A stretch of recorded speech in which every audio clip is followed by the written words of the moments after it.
Olá, meu nome é Sandro Ferreira, eu sou professor da Universidade Federal do Sul da Bahia e a pedido de um grande amigo que hoje leciona para vocês, né, meu amigo Pablo Henrique, professor, jovem professor, mas que há um tempo atrás foi meu aluno me orientando e um grande interessado nos temas das humanidades, no campo da sociologia, dos estudos sobre a universidade.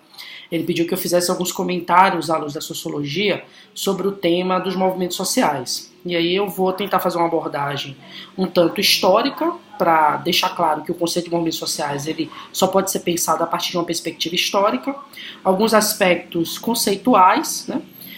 Algumas relações com a história e a conjuntura política nacional, né, e aí, portanto, a mudança nos formatos de movimentos sociais à luz da transição política, econômica que o Brasil viveu ao longo da sua curta história, e alguns fenômenos típicos de movimentos sociais, ou de novos movimentos sociais, ou de novíssimos movimentos sociais, como alguns autores preferem destacar, que se desenvolvem no Brasil contemporâneo e que tem expressão também na realidade de barreiras, né?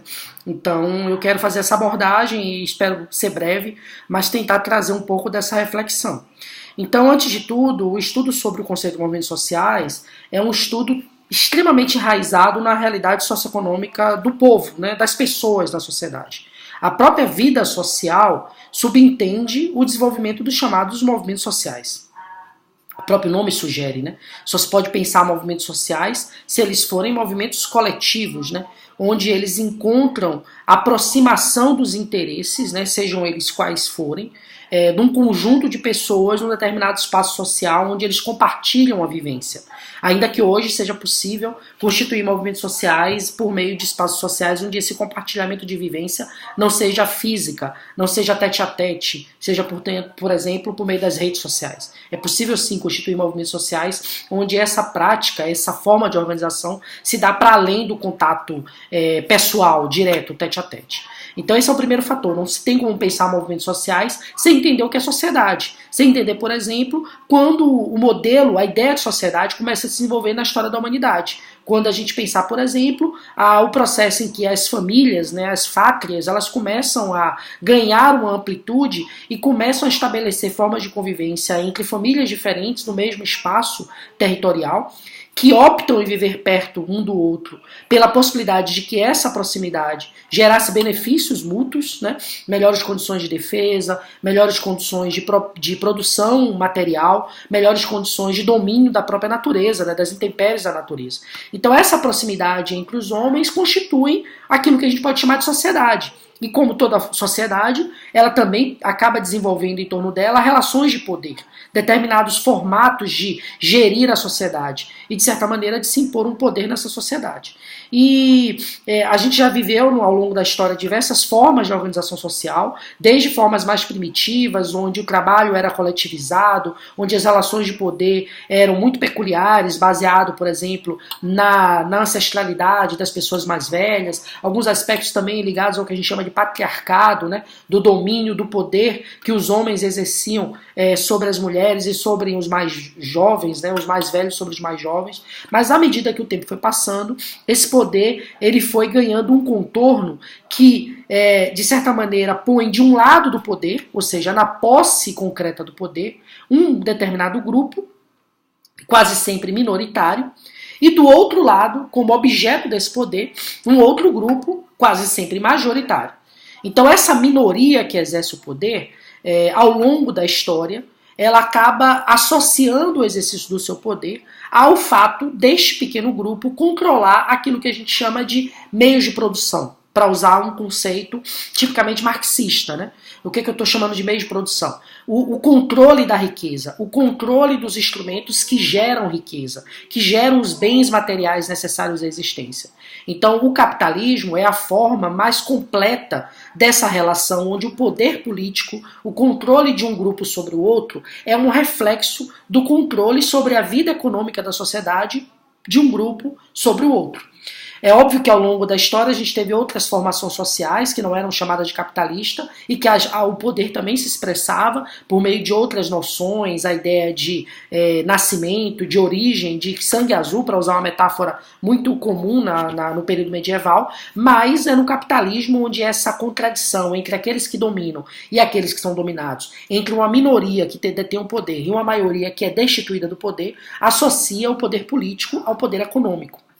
E esse grupo majoritário, que de certa maneira é objeto do poder econômico e político de uma classe minoritária, que no capitalismo a gente pode definir essa classe minoritária e poderosa, detentora do poder, como burguesia, esse grupo majoritário está do outro lado, que Marx chamava de proletariado, aqueles que não têm riqueza, que apenas têm a sua força de trabalho como forma de sobrevivência, que vende a sua força de trabalho. Esses grupos majoritários eles começam a localizar entre si um conjunto de aspectos identitários, né? Ou seja, aspectos que aproximam uma pessoa da outra a partir dessa condição de expropriado do poder, seja do poder econômico, seja do poder político. Então, se eu sou expropriado do poder, se você é expropriado do poder, e do outro lado eu localizo alguém que domina esse poder econômico e que usa esse poder econômico para me oprimir, é natural que eu me identifique com você, que eu constitua uma identidade contigo. E essa identidade quase sempre é chamada de identidade de classe, porque é uma identidade que é motivada por uma similitude, por uma aproximação de interesses baseados na economia, no desejo de obter os bens materiais necessários à existência, o desejo de vender a sua força de trabalho pelo melhor preço possível, ou quiçá de construir uma sociedade onde você não precise vender a sua força de trabalho e ver ela ser explorada por uma minoria que enriquece ao expropriar a sua força de trabalho. Então esses grupos que aos poucos constituem essa identidade, que a gente vai chamar de identidade de classe, eles começam a se organizar para se movimentar. Então essa palavra movimentar, ela é uma base teórica importante para a gente entender o próprio conceito de movimentos sociais. Então o que é se movimentar? É identificar em outros essa identidade de interesses, articular essas identidades e interesses enquanto grupo e exercer enquanto grupo uma força de pressão, o que a gente costuma também chamar conceitualmente na sociologia de grupos de pressão. Então eu, junto com os outros que estão na mesma situação que eu estou, me mobilizo, me movimento, me articulo e exerço pressão sobre aquele que me oprime. E ao fazer isso, eu acabo me constituindo como um movimento social.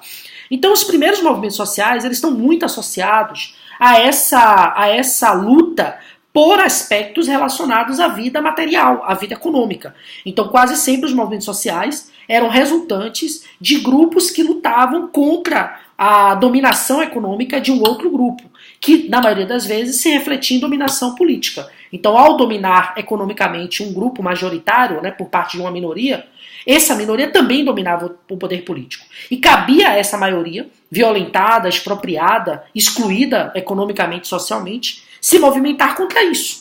Então, se movimentar, reclamar por parte da opressão, lutar por melhores condições de vida, é uma condição inerente dos homens, né? Todos nós lutamos por melhores condições de vida. A dúvida é quando a gente faz isso sozinho ou quando a gente faz isso coletivamente. Na maioria das vezes a gente faz isso coletivamente. Seja na família, né, junto com meus filhos, com a minha esposa, com meu marido, com meu irmão, com a minha mãe, tentando melhorar as condições de vida. Às vezes eu percebo que as pessoas que estão na mesma condição que eu não são apenas o meu pai, a minha mãe, o meu marido, a minha esposa, o meu irmão, a minha irmã, mas também o meu vizinho, que trabalha na mesma empresa que eu e que também vende a sua força de trabalho e recebe um salário muito inadequado para as suas necessidades. E isso vai fazer com que aos poucos eu comece a me unificar coletivamente com esses outros que estão para além da minha família. Então, esse tipo de aproximação, de unificação de interesses que buscam superar essa condição de dominação, de expropriação, de exclusão, é o que a gente vai chamar de movimento social. E os primeiros movimentos sociais, eles estão diretamente associados a esse interesse, o interesse econômico. Não é à toa que a principal forma de movimento social é o que a gente chama de movimento sindical, que é um movimento onde um grupo de trabalhadores luta contra a pressão do patrão. Esses movimentos sindicais que lutam contra o patrão, contra a burguesia, por melhores condições de trabalho, em muitos momentos da história, se constituíram em mais do que movimentos sociais em busca de melhores salários, mas se constituíram em verdadeiros movimentos políticos em busca de transformações sociais. E isso, por exemplo, gerou em várias sociedades revoluções.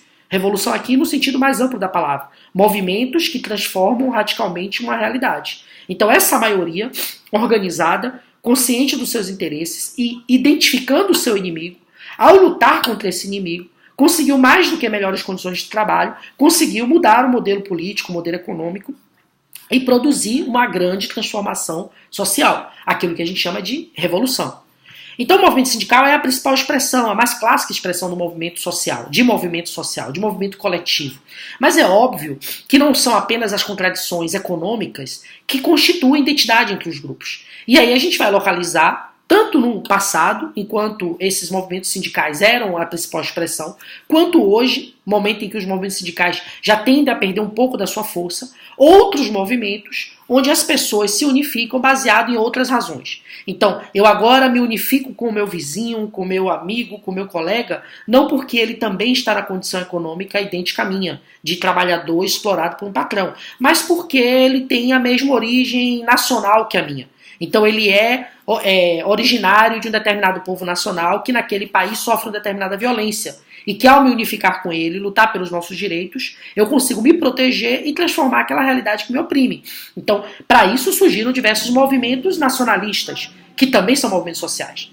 Eu posso também me identificar com o meu vizinho, com o meu amigo, com o meu irmão, com outra pessoa que inclusive não necessariamente está tão perto de mim territorialmente, porque nós compomos o mesmo grupo étnico, o mesmo grupo religioso, o mesmo grupo minoritário socialmente, não minoritário no sentido numérico, mas minoritário socialmente, que sofre algum tipo de opressão e que só vai conseguir superar essa opressão se agir coletivamente, se enfrentar essa opressão enquanto grupo, enquanto um conjunto de pessoas que tentam transformar essa realidade por meio de uma ação coletiva. Então, no passado e hoje, diversos outros grupos, portanto, diversos outros movimentos sociais foram constituídos baseados em outras identidades, né?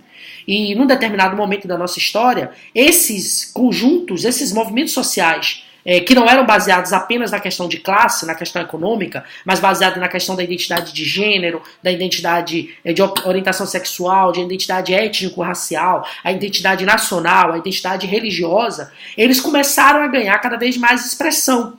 E isso acabou cunhando um conceito na sociologia que a gente costuma chamar de novos movimentos sociais. Seriam esses movimentos onde a base que orienta a ação dessas pessoas não era mais a questão econômica, ou era, só que não tão centralmente percebida, porque muitas vezes essas lutas baseadas em outros aspectos de identidade também carregam entre si contradições econômicas, contradições de classe.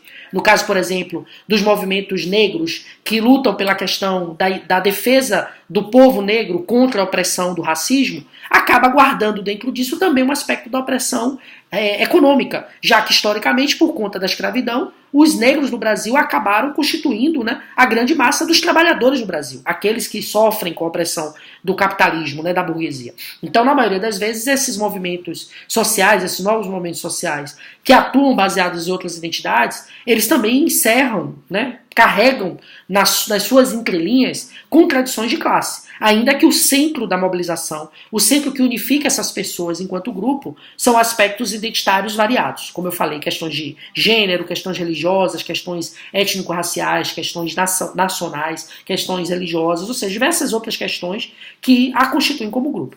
Então, hoje, contemporaneamente, a gente pode perceber uma variedade cada vez maior de movimentos sociais, de grupos que se mobilizam a partir de interesses que caracterizam esse grupo. Então, estudantes no movimento estudantil, mulheres no movimento feminista, negros no movimento negro, sem terras no movimento sem terra, são grupos que se organizam, se unificam e lutam pelo interesse específico do seu grupo contra aquele grupo que o oprime, que no caso dos sem terra são os latifundiários, no caso dos negros são os brancos, a elite branca brasileira, no caso das mulheres é o patriarcado, são os homens machistas, no caso dos estudantes também tem uma série de fatores, os detentores do poder, os gestores da educação, ou mesmo os mais velhos, já que os movimentos estudantis quase sempre são movimentos de juventude. Então esses movimentos eles se expressam cada vez mais na sociedade contemporânea e fazem com que as formas onde o movimento social se apresenta se tornem cada vez mais variados. Hoje nós temos, portanto, diversos grupos que representam esses movimentos sociais. E é bom destacar que grande parte das conquistas que individualmente nós obtivemos, as mulheres obtiveram, os negros obtiveram, são resultados da luta desses movimentos. Então muitos de nós acabamos optando por fazer um discurso do tipo, eu não vou me organizar como grupo, eu não vou me organizar como movimento, mas eu ignoro que aqueles que optaram, que ousaram se organizar como movimento, acabam obtendo conquistas que não agradam apenas a eles, agradam aos outros que optaram em não se organizar. Então, por exemplo, os trabalhadores que não vão à greve, quando a greve é vitoriosa, obtêm o mesmo aumento salarial daqueles que foram para a greve. Então, esse tipo de opção em se mobilizar coletivamente ou não, acaba às vezes enfraquecendo o movimento, mas quando o ganho obtido pelo aquele movimento, as pessoas que não participaram do movimento também ganham com isso. Então a identidade com esses movimentos, ela existe de modo inerente. Eu, enquanto, por exemplo, se eu fosse um homem negro que sofresse com racismo, eu certamente teria uma identidade com outros negros que sofrem com racismo. Se eu fosse uma mulher que sofre com patriarcado, eu certamente teria uma identidade com essas pessoas. Óbvio que eu posso acabar optando por uma percepção equivocada, eu diria, da realidade, e não me movimentar, e não lutar coletivamente junto dos outros negros, das outras mulheres, dos outros LGBTs. Mas essa identidade, ela existe, e ela inevitavelmente produz movimento, produz ação coletiva, em busca das conquistas que são necessárias para superar a opressão, a desigualdade que existem entre esses grupos. Então hoje nós temos diversos movimentos sociais que fizeram conquistas importantes. Eu gosto sempre de destacar a conquista do movimento negro, por exemplo, que conseguiu fazer com que a educação percebesse que o acesso à educação de negros era sempre prejudicado em relação a brancos, mesmo que do ponto de vista legal, há muito tempo já não existam leis que proíbam que os negros cheguem na universidade, mas a história do racismo, a herança da escravidão prejudicou o acesso dos negros à universidade. Então, por exemplo, ter uma política pública como as cotas, as ações afirmativas, né, que é o tema ao qual eu me dedico como pesquisador, é uma ação fundamental conquistada pelo movimento negro que hoje beneficia os negros brasileiros e que hoje fazem com que, aos poucos, a educação está sendo transformada. Aos poucos, o número de negros na universidade vai se ampliando, a ponto de, em algumas universidades, nós já temos mais não brancos do que brancos. Quando no passado a quantidade de estudantes da universidade era majoritariamente apenas de brancos e pouquíssimos negros conseguiam superar as dificuldades inerentes à sua história, à sua trajetória, à sua ancestralidade. Então, essas conquistas elas são reais, é fácil percebê-las, né? E eu queria obviamente destacar a importância da gente entender esse fenômeno, né? Então, óbvio, num determinado momento da nossa formação acadêmica, a compreensão desses conceitos é um pouco mais complicada. Mas caso algum de vocês tenha interesse em aprofundar essa temática, existem autores que trabalham com isso de modo muito dedicado. Eu gosto muito de duas autoras, né, brasileiras, a Maria da Glória Gon e a Ilse Sherry-Warren, que escrevem muito sobre movimentos sociais, que conceituam, que estudam os tipos de movimentos sociais no Brasil, na América Latina, que identificam as diferenças entre uns e outros, que localizam as conquistas e que percebem a importância que ainda hoje esses movimentos sociais possuem.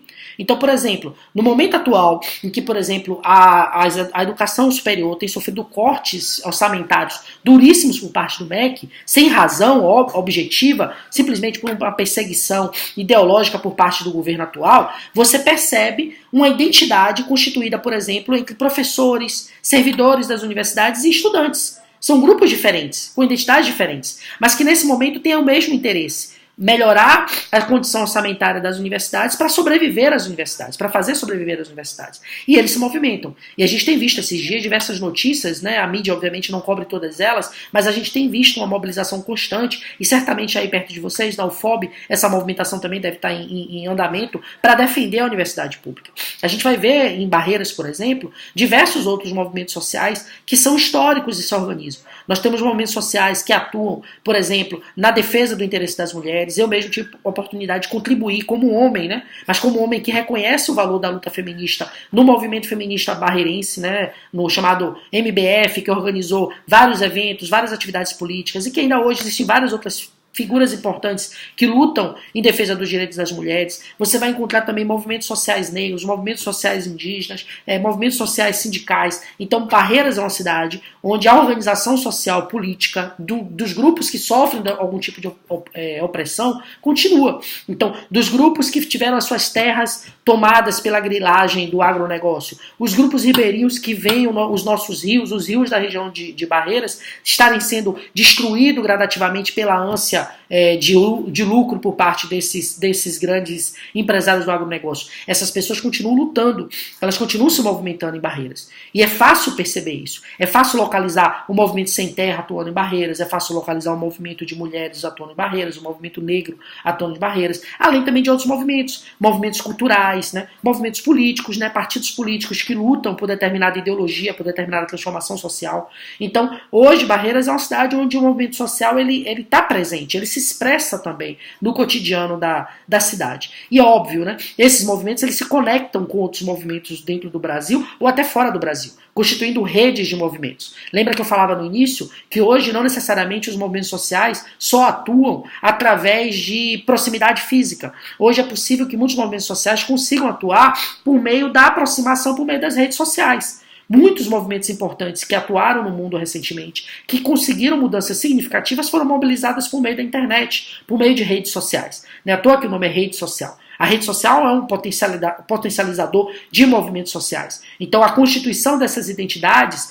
que às vezes é mais fácil de perceber com aquela pessoa que está próxima da gente, às vezes é fácil também de localizar por meio das redes sociais. E por meio delas também se fazem movimentos sociais. Então eu queria caminhar para o fim, destacando que o tema dos movimentos sociais é um tema fundamental no campo da sociologia, no campo das humanidades. É um conceito que só pode ser pensado do ponto de vista histórico, é entender que não tem como pensar o que é movimento social sem entender o que é sociedade. E ao fazer isso, sem perceber que em toda a sociedade moderna tende a haver uma divergência, uma desigualdade entre uma determinada minoria que controla o poder e uma outra maioria que está oprimida por esse poder.